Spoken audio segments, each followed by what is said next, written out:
Que le Seigneur vous bénisse. Amen. Nous sommes encore dans la joie d'être dans la maison de notre Père. Amen. Nous nous mettons debout directement pour la parole de Dieu. Nous lisons dans Matthieu 16. Matthieu 16, versets 1 à 3. Et on va lire aussi Apocalypse 19, 7 à 9. Le pharisien et les sadducéens abordèrent Jésus et pour l'éprouver, lui demandèrent de leur faire voir un signe venant du ciel. Jésus leur répondit, « Le soir vous dites il fera beau, car le ciel est rouge. Et le matin, il y aura de l'orage aujourd'hui, car le ciel est de rouge sombre. Vous savez discerner l'aspect du ciel, et vous ne pouvez discerner signe du temps. » Nous ajoutons Apocalypse 19. 19, c'est le verset que nous connaissons par cœur, parce que le verset qui nous concerne, nous qui sommes au temps de la fin. Il est écrit, Apocalypse 19, verset 7. Réjouissez-nous et soyons dans l'allégresse et donnons-lui gloire. Amen. Car les noces de l'agneau sont venues et son épouse s'est préparée. Amen. Et il lui a été donné de se revêtir d'un fêlé éclatant et pur. Amen. Car les fêlés, ce sont les œuvres des saints. Et là, je me dis écrit, heureux ceux qui sont appelés au festin des noces de l'agneau. Et il me dit, ces paroles sont les véritables paroles de Dieu. Amen. Amen. Que Dieu bénisse sa parole. Amen. Il faut nous asseoir. Nous continuons avec l'autre sujet sur le temps et les signes de l'union. Comme nous l'avons dit dimanche, tous les signes montrent que nous sommes réellement à la fin. Je ne peux pas revenir sur le sujet, mais nous avons montré que la 70e année, 70e anniversaire de l'État d'Israël, qui a été festoyé le 14 mai 2018, est très significatif. C'est aussi un signe qui va ensemble avec l'ouverture de l'ambassade des États-Unis en Amérique. Et vous comprenez pratiquement que tout est en place pour que Jérusalem réellement soit établie comme capitale d'Israël. Et nous savons qu'Israël devrait être la capitale mondiale parce que le roi de paix, qui est Jésus-Christ, il régnera à partir de Jérusalem.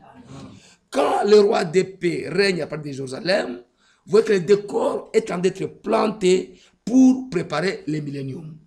Que Dieu soit béni. Et nous avons fini avant-hier en montrant qu'il y a 5 grandes unions qui sont en train de se former ou qui sont en train de se consolider. Nous avons dit une première union, c'est l'Union européenne qui continue à se consolider. Et ceux-là qui ne faisaient pas partie de l'Empire romain, parce que pour ceux qui ne connaissent pas, quand on parle depuis trop longtemps de l'Empire romain, il ne s'agit pas de l'Italie. L'Empire romain, c'était un empire qui prenait plusieurs pays, Espagne, Portugal, partie de France, Belgique, et ainsi de suite, même qui allait jusqu'à une partie de Turquie, prenait partie d'Israël, même le nord de l'Afrique. Le nord de l'Afrique, il parlait le nord de l'Égypte, le nord de la Tunisie, faisait partie de ce qu'on appelait l'Empire romain. Donc cet Empire romain, qui est la 4e bête que Daniel avait vue, parce que Daniel avait vu 4 bêtes qui devaient dominer la terre, et la dernière bête, c'était l'Empire romain. Nous sommes au temps de l'Empire romain. Et cet Empire romain, c'est ça la réconciliation. Vous savez que la bête de Apocalypse chapitre 13 avait été blessée, et puis il est réapparu. Cette bête-là, l'Empire romain, a disparu depuis de temps. Maintenant, nous sommes en train de reconstruire l'Empire romain. Vous pouvez poser la question pourquoi en 57, quand on a créé les Benelux, parce que l'Union européenne a commencé par l'association économique belgo-luxembourgeoise, AEBEL, et puis Benelux. Mais Benelux, c'était la Belgique, les Pays-Bas et le Luxembourg. Mais on est allé signer un traité à Rome. Pourquoi à Rome alors que ces trois pays, on peut prendre Bruxelles, on peut prendre Amsterdam, on peut prendre Rotterdam, on peut prendre, je ne sais pas, Luxembourg. Mais on a signé un traité à Rome. C'est parce que c'était l'Empire romain qui s'est constitué. L'Europe de 6, qu'on appelait l'Union Communauté économique européenne, c'est toujours traité de Rome. C'est pour dire que c'est l'Union européenne qu'on appelle l'Empire romain qui est reconstitué. Donc, comme première union. Deuxième union, ce sont les églises ensemble qui s'unissent. Vous savez que même dans la prédication de la fois passée, Frère Franck a montré que d'ici le 21, le 21 c'est pratiquement dans moins de 10 jours, il y aura une grande réunion à Genève où toutes les églises protestantes vont se réunir, les représentants légaux vont se réunir ensemble avec les papes. Et les papes, le discours, ça sera que il faut que maintenant les églises reconnaissent leur origine pour qu'on puisse signer l'écuménisme. Et vous savez que récemment, le pape, il a pris le Coran, il a dit que le Coran et la Bible sont identiques. Donc vous comprenez que pour se dire encore aussi, les musulmans à l'écuménisme. Donc l'union des églises est en train de se consolider et cela à nos yeux. Troisième et grande union, nous trouvons que les États-Unis et Israël consolident leur partenariat pour hisser Jérusalem vraiment en véritable capitale.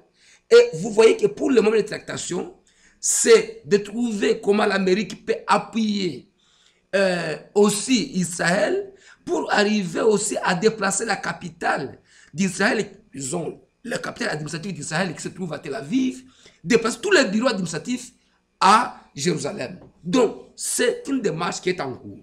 Et quatrième grande union, c'est que la Russie, qu'on appelle le roi du Nord dans la Bible, Torgama, qu'on appelle la Turquie aujourd'hui, et la Syrie, la Perse, qui est l'Iran, la Chine, tous, ils s'unissent ensemble pour construire la puissance qui devra apparaître à Armageddon.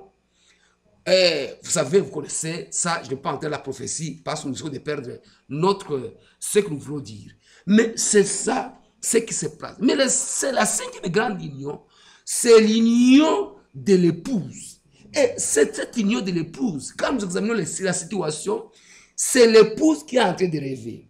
Mais vous savez, l'union, quand nous voyons l'union, comment elle est tarde, Dieu aussi, pour consolider cette union, c'est pourquoi, à ce temps de la fin, il a envoyé, il a cité les ministères. Le ministère de Malachie 4, 5, 6. Je vous enverrai Élie le prophète, qui est venu avec un message, sortez du milieu d'elle, mon peuple. Nous sommes sortis, mais sortir c'est une chose. Mais faudra-t-il effectivement qu'on rentre dans l'épouse? On est sorti pour construire une grande fête, construire une grande union. C'est une bonne chose. Et ce message est venu attesté par une nuée, la colonne de feu, pour dire c'est Dieu lui qui confirme qu'il veut construire une grande, la dernière union de l'épouse. Et nous sommes heureux d'être parmi ceux qui ont entendu ce message. Et Dieu, sans se limiter à ce niveau, il a aussi cité un ministère que lui-même appelle fidèle et prudent. Quand Dieu vous déclare fidèle et prudent, nous devons quand même faire attention à ce ministère. Il appelle fidèle et prudent. Quelqu'un que Dieu lui-même témoigne être fidèle et prudent, quand nous devons comprendre que on doit faire attention à ce ministère. Oui. La différence, ce n'est pas que nous négligeons le ministère de Frère Franck au profit du ministère de Frère Branham. Non, les gens comprennent mal. J'étais un jour à un endroit où on pêche les poissons. Ils ont dit que vous êtes des franquistes. Je dis non, vous comprenez mal. Je dis, vous êtes à côté des lacs. Souvent, ce que l'on fait, les pêcheurs vont sur le lac, ils pêchent les poissons. il lance le filet et les filets prennent et les poissons, et les grenouilles, et les bois morts. Et quand les filets, on les a amenés sur la terre sèche, qu'est-ce qui se passe? Comme les pêcheurs ont passé la nuit à pêcher, ils sont fatigués, ils vont dormir. Maintenant, il y a d'autres travailleurs qui viennent maintenant pour commencer à dépouiller, faire le dépouillement des filets, faire sortir qu'est-ce qui est poisson, qu'est-ce qui est bois mort, qu'est-ce qui est grenouille. Les grenouilles on jette, et les bois morts on jette, mais on garde des poissons. Est-ce que ces gens qui séparent les poissons des bois morts ont-ils combattu les péchés? Non. Et ce frère Branham, qui est dans les profondeurs du lac, qui est planté des profondeurs des eaux, qui a amené la parole, c'est lui qui a laissé la révélation. Il a tout amené, mais un frère Franck, son rôle, c'est de séparer ce qui est parole de ce qui est inutile. Et maintenant, il a contredit en quoi les prophètes. Donc, ce ministère, c'est un ministère que Dieu lui-même appelle prudent et fidèle. C'est pourquoi frère Franck témoigne dans le numéro 28, c'est là où Dieu lui a dit, rassemble-moi mon peuple avec lequel j'ai fait alliance par les sacrifices. Il est là pour le rassemblement. Pour le rassemblement. Et nous croyons, franchement, que nous sommes privilégiés, nous qui avons reconnu ce ministère, à cette de la fin, et nous devons lui donner le respect qui est dû à un certain de la trappe de frère Franck. Mais dire que nous croyons le ministère de frère Franck, c'est bon, mais nous devons comprendre que la foi et l'obéissance doivent aller ensemble. Nous ne devons pas aller comme les gens qui disent, nous croyons le ministère de frère Franck, mais qui veulent vivre une vie de l'impiété, tout en disant qu'ils sont avec Franck. Non, Franck ne tolère pas l'impiété. Franck prêche la sainteté. La grâce, c'est la sainteté. Parce qu'il y a des gens qui pensent, oh, nous avons reçu la grâce. Frère, la grâce, c'est un homme. C'est l'homme Jésus. Si l'homme Jésus qui est la grâce, il veillait, il jeûnait, il sanctifiait. Vous avez reçu la grâce comment? Une grâce qui vous laisse dans le péché. Non, nous ne croyons pas ça. La grâce n'est grâce que lorsqu'on a la sainteté. Donc, ce qui signifie que vous avez reçu la grâce, c'est lorsque Dieu vous donne la force de vivre dans la sainteté. Là, vous avez reçu la grâce. Mais si vous vivez dans l'impiété, vous n'avez pas reçu la grâce. Nous devons comprendre la chose correctement. Vous savez, il y a des gens qui se moquent de nous. Un jour, la fois passée, j'étais à Johannesburg, dans une assemblée comme ça, alors on a dit que, frère Freddy, tu es ici à Johannesburg. J'ai dit oui. Mais comment on ne t'a pas vu? J'ai dit non, je suis chez le pasteur Zacharie. Ah, vous êtes des 50-50. Donc 50-50 pour se moquer de nous. Donc, ça dit que nous, on nous appelle des 50-50. Donc, pour notre salut, nous mettons 50% et Dieu met 50%. Donc, on nous appelle 50-50. Non, je dis ça, c'est une injure. Le salut a été accompli à Golgotha, totalement accompli. C'est pas grave que nous sommes sauvés. Mais cette grâce-là, quand vous l'avez reçue, elle crée en vous la sainteté. Elle crée en vous la crainte de Dieu. Absolument. Si vous n'avez pas reçu la crainte, frère, comment... Oh, d'autres nous ont appelés des éphoristes. Éphoristes, frère. Mais frère, ce corps que nous portons, c'est un corps qui n'est pas encore sauvé. La Bible dit la création entière soupire et attend la manifestation du Fils de Dieu. Si ce corps, on doit le laisser faire ce qu'il veut, alors nous ne comprenons pas. Parce que la Bible dit, c'est les vainqueurs qui recevront la couronne. Il n'y a pas de victoire sans combat. Nous avons le combat, nous devons lutter. Que Dieu nous fasse grâce. Maintenant, frère, remarquez-nous en tant qu'épouse. Frère Branham a eu la grâce d'arriver au-delà du niveau du temps. Il est arrivé dans le paradis, il a regardé. Je peux raconter, le président passe toujours ici. Vous connaissez ces choses-là. Mais frère Branham, quand il est revenu, il a dit ceci. Il n'y a que l'amour parfait qui entrera. L'amour parfait. Mais ce qui est dommage, Les gens qui croient ces messages sont devenus forts. Nous sommes forts en vocabulaire. Nous sommes bien-aimés, frères bien-aimés. Nous nous aimons avec des baisers. Tout ça. Oh, frère. Mais frère, vous savez, le message, il est hyper sensible. On n'a pas besoin de spectacle. L'amour véritable, l'amour de Dieu doit se manifester. Il faut que ce soit l'amour véritable. Ça ne sert à rien de faire du spectacle. Non, non, non, ça ne sert à rien. Vous savez, c'est pourquoi Jésus, quand il parle, nous parlons de temps des signes de l'union.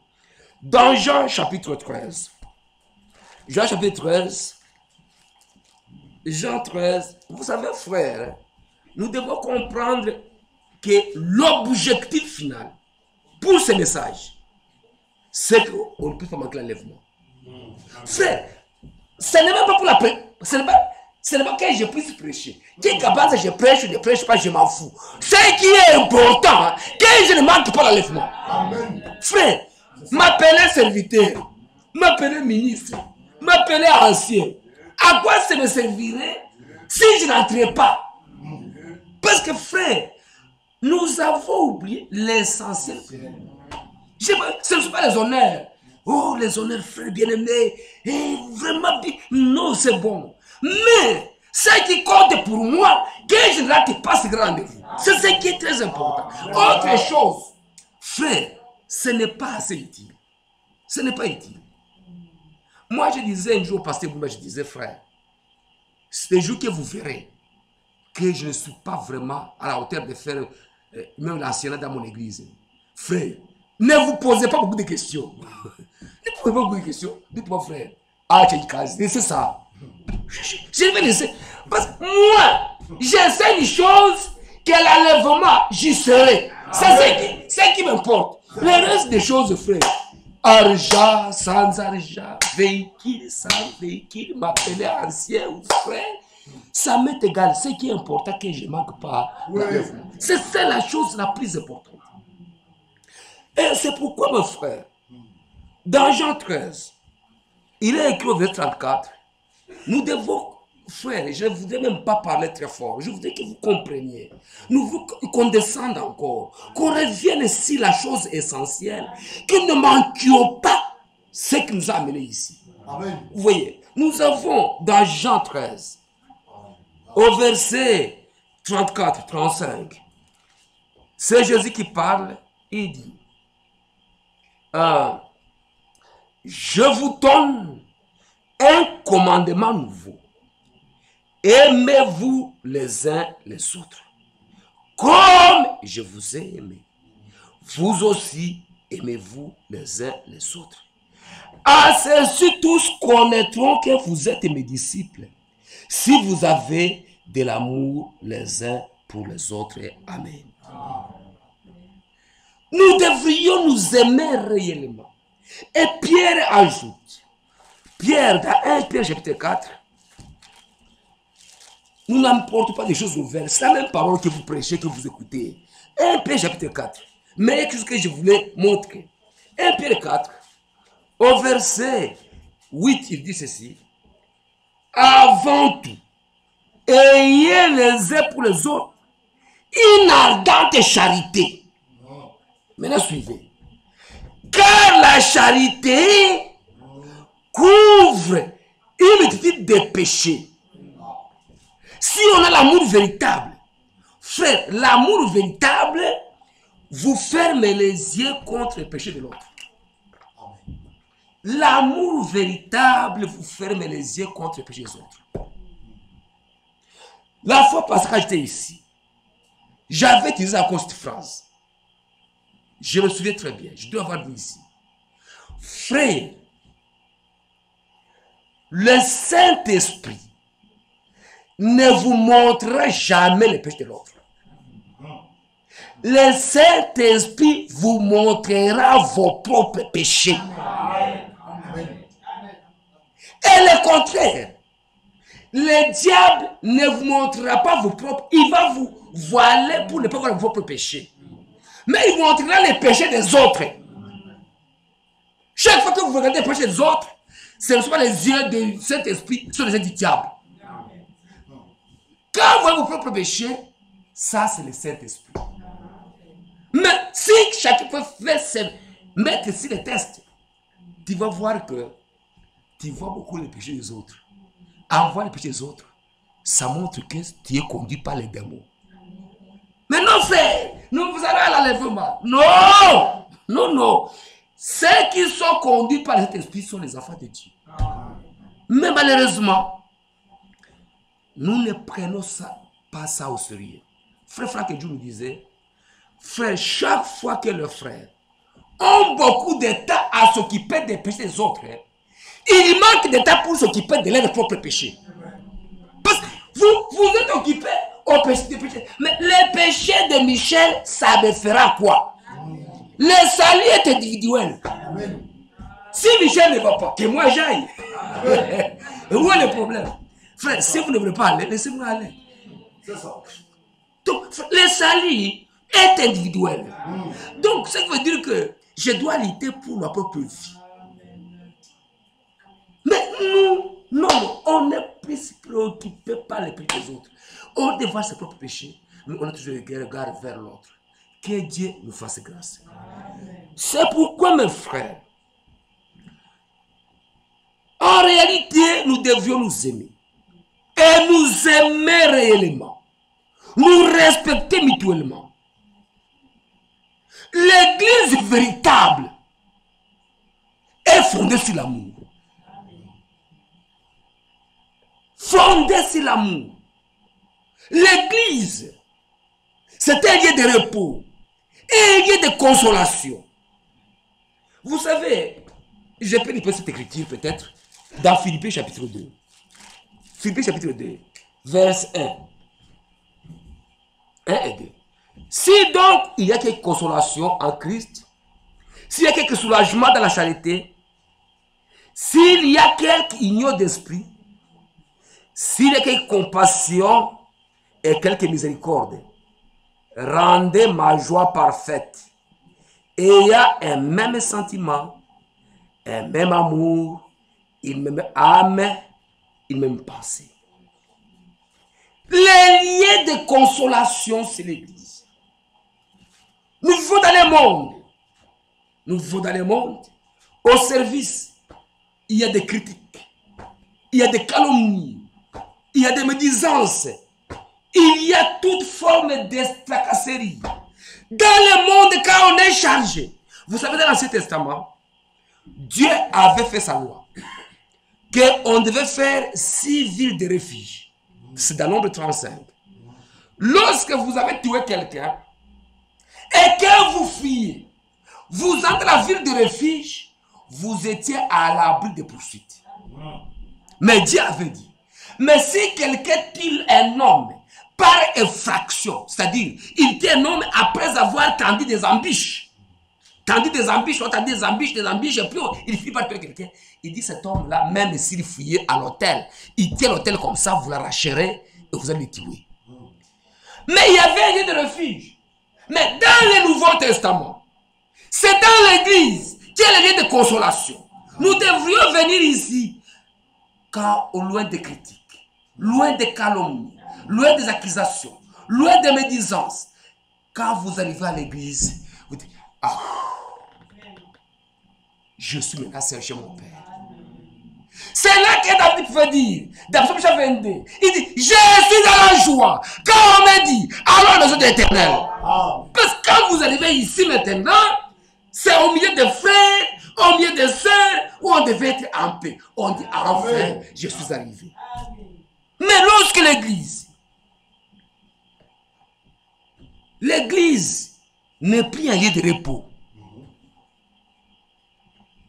vous trouvez maintenant, il y a des gens qui rendent l'église un enfer. Au point que certaines personnes fuient l'église. Vous trouvez un frère fuit l'église, une sœur fuit l'église à cause de médisances, à cause de troubles, à cause de scandales. Frère, cette église n'est plus un lieu de consolation. C'est pourquoi nous devons tout faire pour que l'église soit un lieu de repos, un lieu de consolation, où les péchés arrivent. Quand il s'est figé à l'église, il dit en effet, Oui. Je suis arrivé chez mon Père. Alléluia. C'est ça l'église. Amen. C'est ça. Que Dieu nous fasse grâce.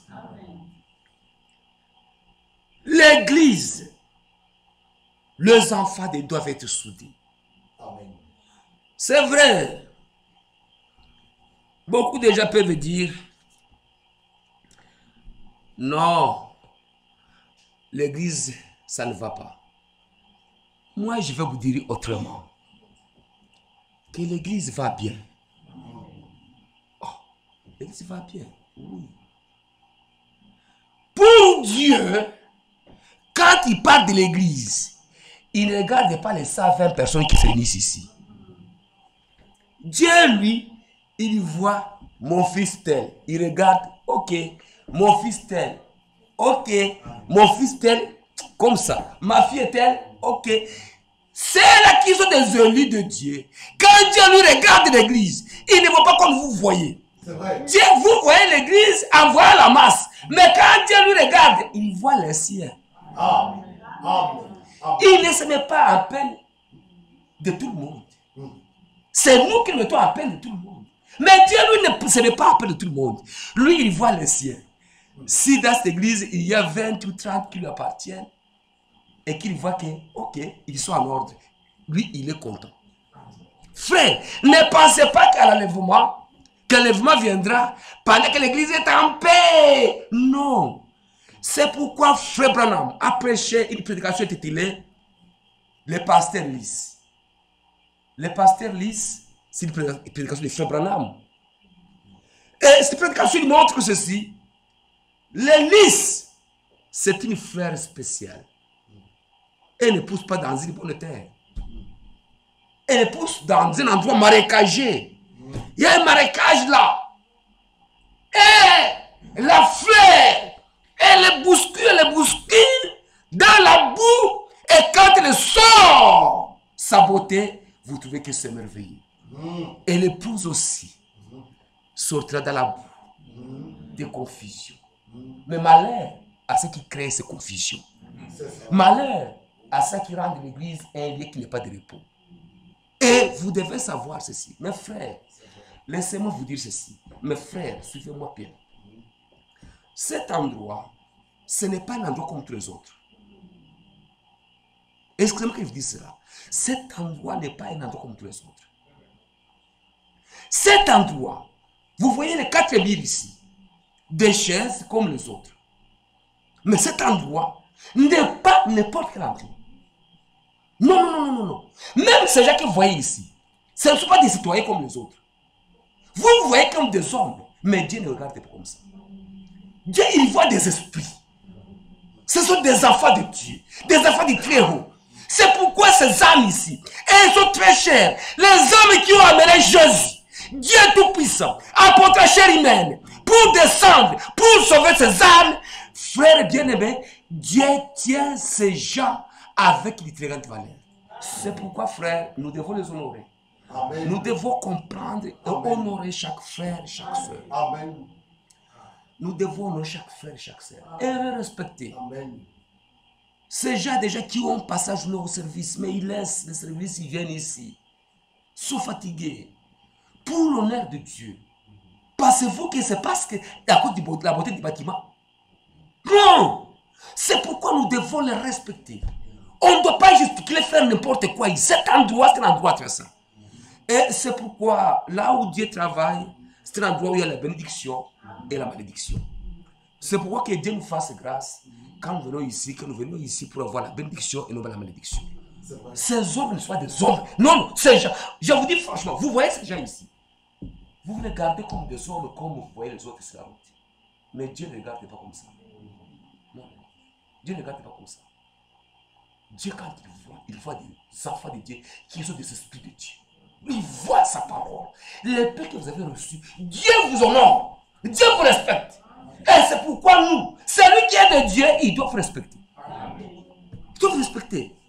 Nous devons, frères, craignez ces gens.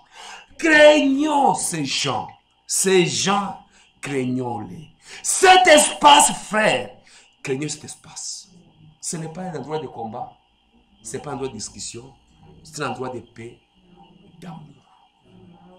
Que Dieu nous aide. Ne faisons pas de clowns, hein? Ne faisons pas de clowns ici, de théâtre ici. Non, non, non, c'est un endroit divin. Le Dieu Tout-Puissant est ici. Si Dieu nous fait grâce un jour, si tout le temps, on va parler de la présence de Dieu non reconnue. On va parler de ça. Parce que Dieu est présent. Dieu est présent ici. Cet endroit, même cet endroit, c'est pour Dieu. Même les statistiques, tout ce qui est ici appartient à Dieu. Amen. Et c'est pourquoi rien n'est à négliger ici. C'est vrai. Que Dieu nous fasse grâce. Frère, pour l'union ou pour disperser les gens, vous savez, frère,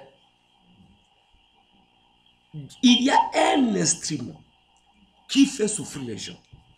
Nous lisons dans Jacques, chapitre 3.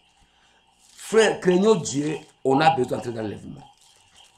Craignons, frère, sachez bien que je n'ai pas besoin de vous plaire. Vraiment, il faut comprendre, ça ne sert à rien. Si je vous plaisais et que vous ne partez pas, à quoi ça vous aura servi? Donc, nous sommes venus ici, nous avons un seul objectif, c'est de ne pas manquer l'enlèvement. Donc, frère, parlons des choses de Dieu. Quand nous voulons plaisanter, plaisantons en dehors de ces cadres ici. Mais cet endroit, c'est un endroit où seulement la parole de Dieu doit être prononcée. Dans Jacques, au chapitre 3, je lis au verset 2. Nous branchons tous de plusieurs manières. Si quelqu'un ne branche pas en parole, c'est un homme parfait. Un homme parfait, capable de tenir tout son corps en bride. Je saute. Je vais au verset 5. De même, la langue est un petit membre. Elle se vante de grandes choses. Voici comment un petit feu peut embraser une grande forêt. La langue aussi est un feu. C'est le monde de l'iniquité. La langue est placée parmi nos membres, fuyant tout le corps et enflammant les cours de la vie, étant elle-même enflammée par la géhenne. Toutes les espèces de bêtes et d'oiseaux, de reptiles et animaux marins sont domptés, ont été domptés par la nature humaine. Mais la langue, aucun homme ne peut la dompter. C'est un mal qu'on ne peut réprimer. Elle est pleine d'un venin mortel. Aucun homme ne peut dompter la langue. La langue, frère,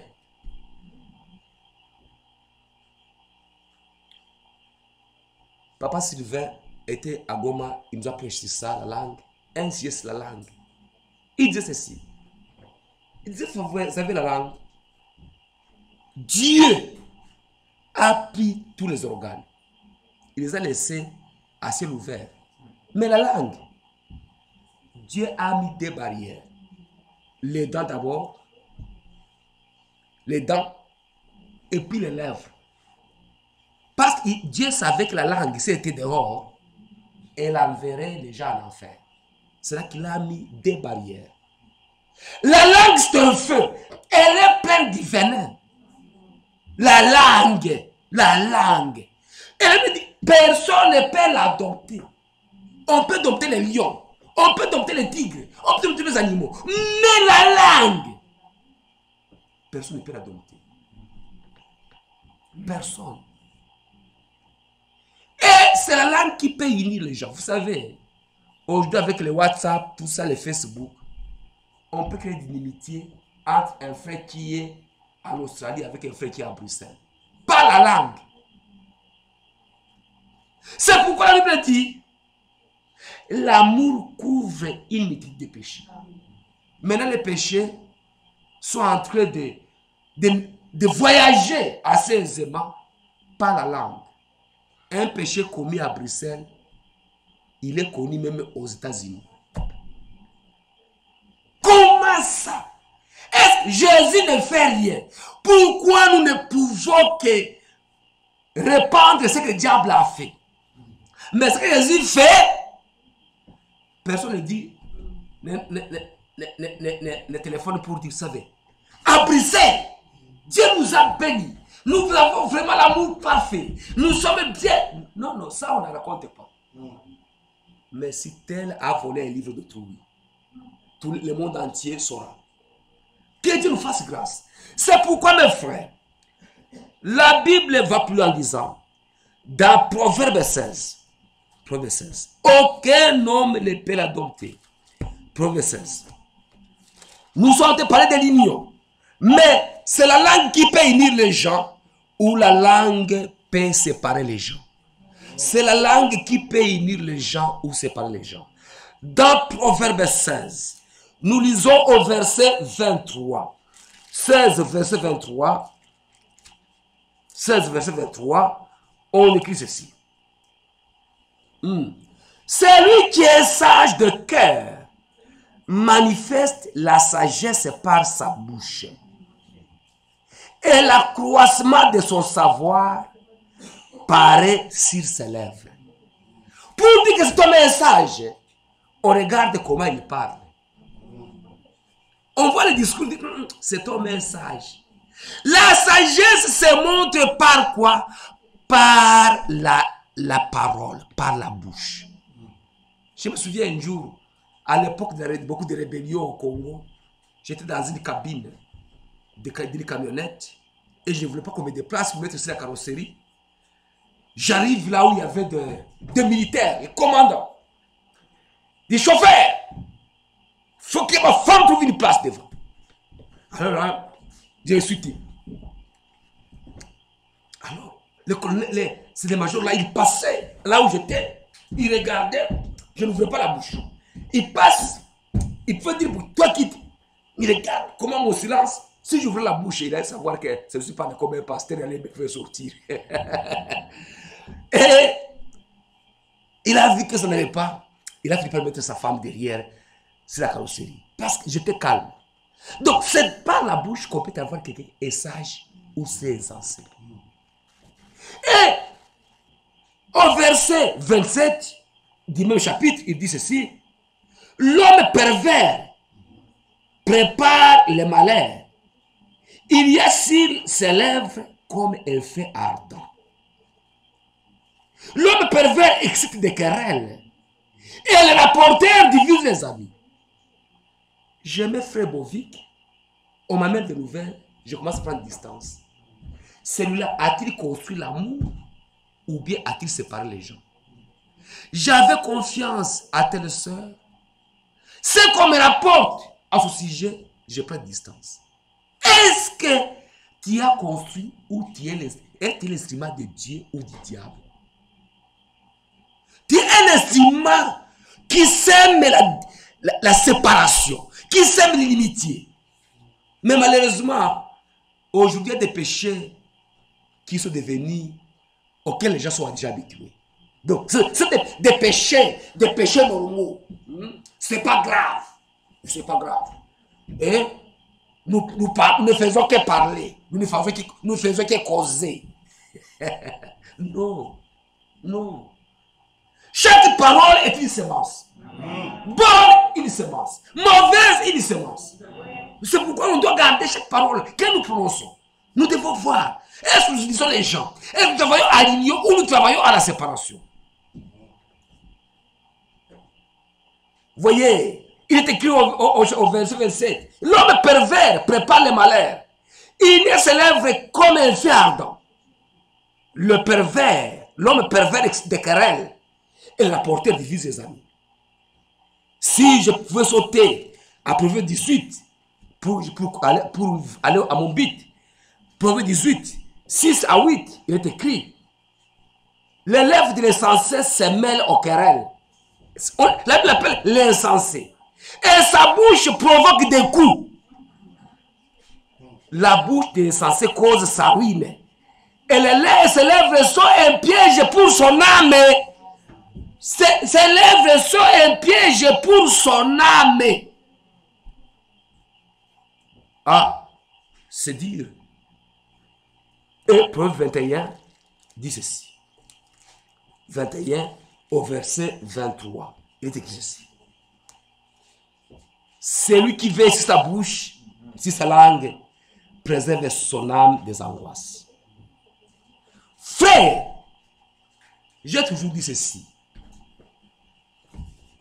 Un commerçant, quand il veut faire une affaire, il dit, si j'achète telle marchandise, il a une calculatrice. J'achète à autant 5 000 €, je vends à autant, j'aurai un bénéfice de 500 €. Il fait ce calcul. Ce n'est pas un insensé, il fait ce calcul. Mais toi aussi, quand tu commences à parler, as-tu fait des calculs combien tu vas gagner? Frère, quand tu parles de mes péchés, tu gagnes quoi? Bon, tu as fait calcul. Bon, je parle des péchés de Kabanz. Bon, finalement, bon, je gagne combien? Le commerçant est plus sensé que toi. Parce que lui, il fait des calculs. Mais toi, tu as fait des calculs. Tu as trouvé que tu gagnes combien en parlant de mes péchés? Si toi, tu ne gagnes rien, matériellement, tu ne gagnes rien. Mais seulement, tu te suis seulement. Tu te suis seulement. Donc, tu te suis gratuitement. Tu te suis gratuitement. Et c'est pourquoi, frère, quand nous causons, frère Brahma prêchait une prédication intitulée Alors Jésus vint. Cette prédication, frère Brahma dit quoi? Il racontait la nouvelle de Cléopas et son ami, les disciples d'Emmaüs. Quand il parlait de Jésus à mi-chemin, quand il parlait des oracles de Jésus, et Jésus a apparu au milieu d'eux. Quand vous parlez des autres, Jésus vient aussi au milieu de vous ou Satan vient au milieu de vous? Il faut poser la question. Qui vient au milieu de vous? L'onction qui est sur vous. Quand vous parlez des péchés de l'autre, c'est l'onction du diable. Et c'est pourquoi, mes soeurs, souvent quand vous avez des enfants malades, vous voyez les frères au salon sont en train de parloter, de parler des péchés de tel. Si tu es un enfant malade, n'amène pas cet enfant-là pour qu'on prie pour lui. Parce que tu amènes, ils vont simplement te tromper qu'ils vont prier pour lui. Mais c'est par audace qu'il faut dire, bon, comme il a amené l'enfant, quand même, ils sont de prier, mais Dieu n'est pas là. Mais quand tu vois des gens, soit tu parles des oracles de Dieu, amène les malades, Dieu agira, parce qu'il est présent. Que Dieu nous fasse grâce. Que Dieu nous fasse grâce. C'est pourquoi, dans 1 Pierre chapitre 4, 1 Pierre chapitre 4, il est écrit ceci. 1 Pierre chapitre 4. Nous sommes des enfants du royaume. Nous devons marcher sur le principe. 1 Pierre chapitre 4, nous lisons au verset 10 à 11. Il est écrit ceci. Je vous lis seulement le verset 11. Si quelqu'un parle, que ça soit comme annonçant les oracles de Dieu. Amen. Amen. Si tu parles, on te parle de ce que Dieu a fait. Amen. Les frères l'ont dit, me visitent souvent. Quand nous parlons, en tout cas, nous sentons la présence de Dieu. Nous parlons des expériences que nous vivons. On s'édifie mutuellement. Il m'édifie. J'essaie de l'édifier aussi. Mais quand on parle, on passe sur des médisances. Faites que quand vous allez... Si vous... Priez pour les frères. Si vous l'aimez réellement. Frère, vous savez une chose. Tout ce que nous disons d'un frère. Si par hasard il peut dire, papa, il arrive. Vous ne pouvez plus continuer la conversation. Cette conversation était ou était du diable. Toute conversation qu'on parle d'un frère, il faut que vous soyez à mesure. S'il venait brusquement, vous continuez aisément. Mais quand vous arrêtez, c'est le diable qui est au milieu de vous. Combien de fois nous sommes conduits par le diable? Dieu nous fasse grâce.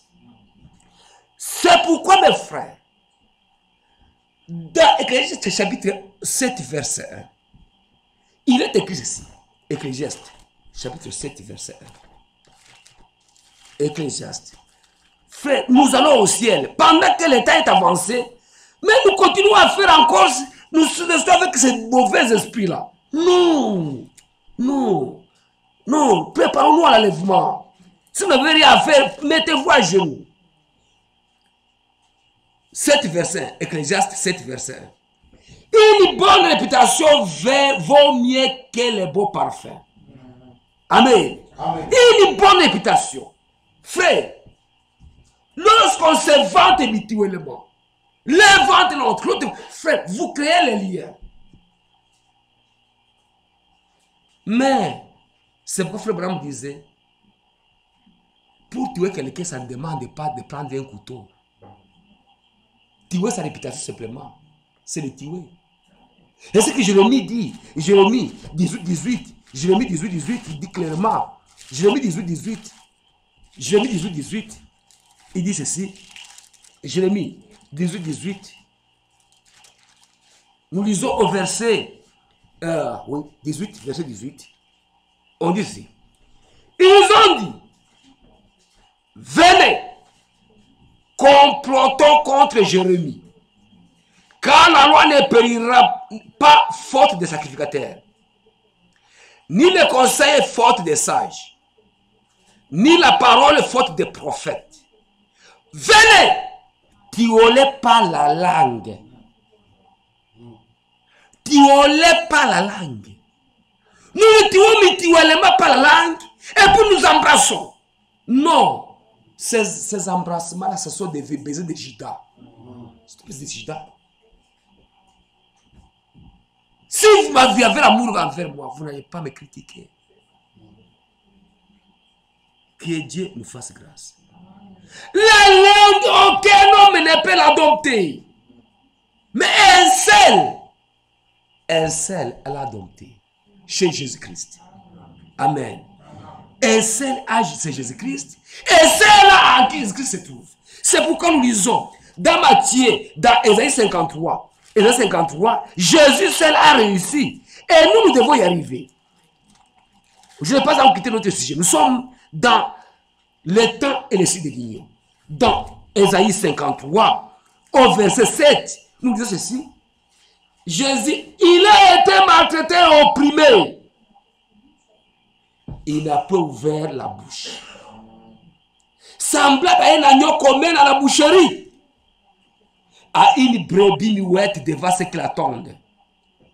Et il n'a pas ouvert la bouche. Amen. Il n'a pas ouvert la bouche.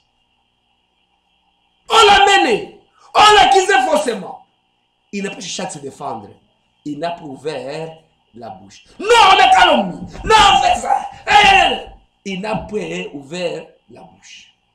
Amen. Il n'a pas ouvert la bouche. Quand nous sommes dans Matthieu 26, Matthieu 26, Jésus, lui, il n'a pas ouvert la bouche. Matthieu 26. Non, on m'en veut trop. On me fait souffrir. Non, l'agneau ne discute pas ses droits. Agneau, Matthieu 26, 59. Les principaux sacrificateurs et tous les Sanhédrins cherchaient quelquefois pour témoignage contre Jésus, suffisant pour le faire mourir. Mais ils n'en trouvèrent point. Quoique plusieurs faux témoins se fussent présentés. Enfin, il en avait deux qui dirent. Celui-ci a dit, je puis détruire le temple de Dieu et le bâtir en 3 jours. Le secrétaire se leva et lui dit, ne réponds-tu rien? Qu'est-ce que ces hommes déposent contre toi? Jésus garda le silence. Et le souverain secrétaire prit la parole et lui dit, je t'assure, par le Dieu vivant, de nous dire ce que le Christ, le Fils de Dieu. Jésus répondit, il a dit. Amen. Depuis, je vous déclare. Donc, quand on a dit est-ce qu'il est le Christ, ça c'est la parole dit oui, il a dit. Mais les accusations, il a gardé le silence. On m'accuse faussement. Frère, ce qui importe, ce n'est pas ce que vous dites à mon sujet. C'est ce que Jésus dit à mon sujet. Le témoignage de Dieu est plus important que votre témoignage. Parce que votre témoignage à mon sujet, c'est bon. Mais le témoignage de Dieu est plus important que votre témoignage. Il gardait le silence. Matthieu 27. 27, 11 à 14. 27, 11 à 14. Jésus comparit devant le gouverneur. Le gouverneur l'interrogeant à ce terme. Est-il roi des Juifs? Jésus répondit qu'il est dit. Mais il ne répondit rien aux accusations des principaux sacrificateurs et des anciens. Pour dire s'il est fils de Dieu, il est roi, il dit oui. Mais pour l'accusation, il ne dit rien. Alors Pilate lui dit, n'attends-tu pas de combien de choses il t'accuse? Et Jésus ne lui donna de réponse sur aucune parole. Ce qui a étonné beaucoup le gouverneur. Amen. Amen. Et 1 Pierre, maintenant, il donne ce conseil. 1 Pierre chapitre 2. 1 Pierre chapitre 2, parce qu'il faut terminer dans 5 minutes, il faut qu'on termine. 1 Pierre chapitre 2. 1 Pierre chapitre 2. Nous lisons 1 Pierre chapitre 2. Nous lisons au verset 1 Pierre chapitre 2.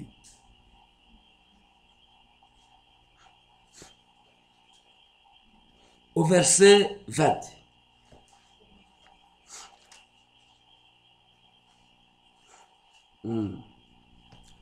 En effet, quelle gloire a-t-il à supporter de mauvais traitements pour avoir commis des fautes? Mais si vous supportez la souffrance, lorsque vous faites ce qui est bien, c'est une grâce devant Dieu. Amen. Et c'est à cela que vous avez été appelés. Parce que Christ aussi a souffert pour vous. Amen. Vous laissez un exemple afin que vous suiviez ses traces. Lui qui n'a pas commis de péché, et dans la bouche duquel il ne s'est pas trouvé de fraude. Lui qui est injurié ne rendait point d'injure, maltraité ne faisait point de menaces. Mais ça remettait à celui qui juge justement. Donc, c'est un autre exemple. Jésus a gardé silence contre les accusations. Nous, on doit faire la même chose. Amen. C'est pourquoi, mes frères, si les gens parlent de mal, la Bible dit que c'est de l'abondance du cœur que la bouche parle. C'est l'abondance. Au verset Matthieu 12, 33-35. On ne parle pas du mal lorsqu'on l'aime, quand on aime quelqu'un. Non. On ne parle pas le mal au sujet de quelqu'un. Non. Si on ne parle le mal de quelqu'un, signifie qu'on ne l'aime pas. On ne l'aime pas. Mais on essaie de dire on l'aime par les lèvres. Mais je commence par Matthieu 24. Matthieu 24, au verset 12. Matthieu 24, verset 12 d'abord. Il dit ceci. 24, verset 12. Et parce que l'iniquité se sera accrue, la charité du plus grand nombre se refroidira. L'iniquité a tellement grandi que l'amour du plus grand nombre se refroidit. C'est le péché qui sait. Et vous savez quoi? Avant de lire même Matthieu 12, je lis Ésaïe 6. Ésaïe 6. Ésaïe 6. Parce que je suis en train de fouiller sur le temps. Ésaïe 6. Ésaïe 6. Nous lisons Ésaïe 6 au verset 5 à 8. 6, 5 à 8 est exercé.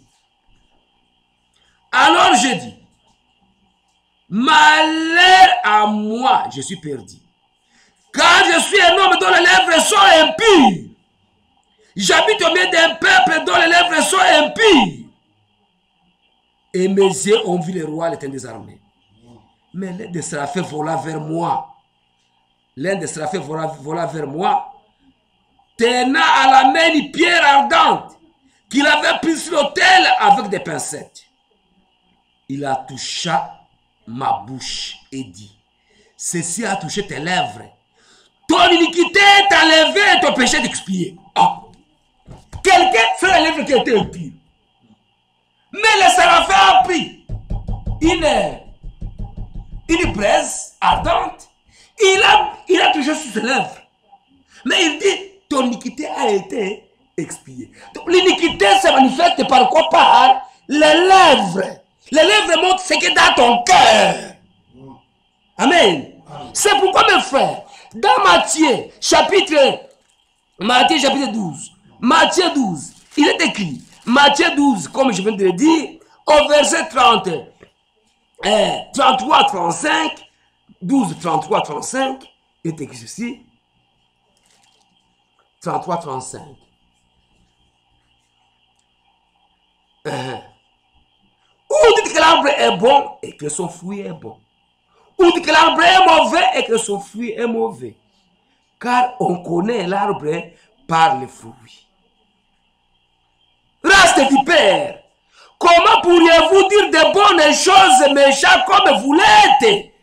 Comment pourriez-vous dire de bonnes choses alors que vous êtes méchants? Car c'est de l'abondance du cœur que la bouche parle. L'homme bon, l'homme bon, l'homme aimable, l'homme qui veut l'union, tire de bonnes choses de son bon trésor.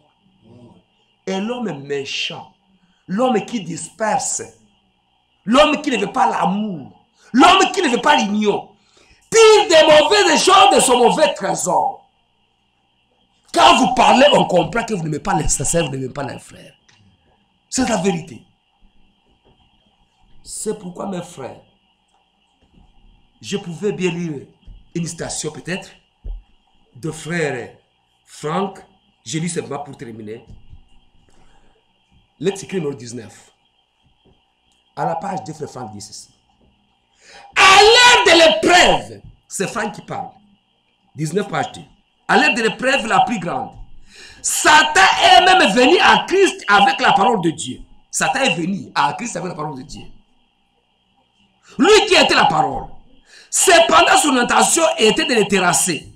Lorsqu'il dit, c'est le diable qui dit, il est écrit, l'homme ne veut pas de paix seulement. Ah, il est écrit que les anges, vous voyez la tentation de Jésus, le diable a utilisé le verset pour tenter Jésus. Et Franck dit ceci. C'est lui qui emploie la parole de Dieu pour abattre quelqu'un ou le détruire, se trouve sous la même influence. Si tu utilises un verset pour détruire un frère ou une sœur, tu es sous l'influence de Satan. Car l'ennemi est venu pour détruire et faire mourir. Mais Jésus, qui est la parole, est venu pour que nous ayons la vie en abondance. Dans l'Épître 18, page 2 et 3, l'Épître 18, page 2 et 3, il dit ceci. Lors de chaque réveil, les hommes étaient conduits à mettre leur vie en ordre. Lors de chaque réveil, les hommes ont été conduits à mettre leur vie en ordre devant Dieu et les uns avec les autres. Se mettre en ordre les uns avec les autres. Aussi longtemps que nous, membres du corps de Christ, avons ne serait-ce que la plus petite chose l'un contre l'autre, l'Esprit de Dieu ne pourra pas arriver à jaillir au milieu de nous. Tant quelque chose, l'un contre l'autre, l'Esprit de Dieu, vous attendrez les prophéties, vous attendrez les visions, vous attendrez la sagesse, vous attendrez la restauration, ça ne viendra jamais. Suivez. Nous devons faire à Dieu et avec le secours, avec ce secours, une confession des péchés qui lui soit agréable. Une confession des péchés qui lui soit agréable. Et nous y arriverons avec son aide, afin qu'une vraie relation soit rétablie avec lui et les uns avec les autres. L'oppression, les tensions, les bruits doivent prendre fin. C'est dans la liberté et l'unité de l'esprit et dans l'amour divin que se déploiera les ministères spirituels de l'esprit. Les ministères de l'esprit. Alors, dans une diversité encore jamais vue jusqu'ici, l'Église expérimentera de nouvelles bénédictions. Frère, tant qu'il y a un petit rien, moi contre Dieu donné, moi contre, frère, vous allez prier. Seigneur, ordonnez sa porte. Il avait dit pas là. On s'apporte avec des visions. Seigneur, des miracles, des guérisons, Seigneur. Vous allez demander les guérisons. Guérisons, miracles. Dieu regarde. Frère, le feu est descendu après qu'on ait rétabli l'autel. Il faut que les cœurs soient en paix. Les uns comptent avec les autres. Quand nous avons une bonne harmonie entre nous, Dieu agira. Que le Seigneur bénisse. Le temps est arrivé à la fin. Je n'ai pas terminé, mais on continuera mon vendredi. Que Dieu bénisse. Amen.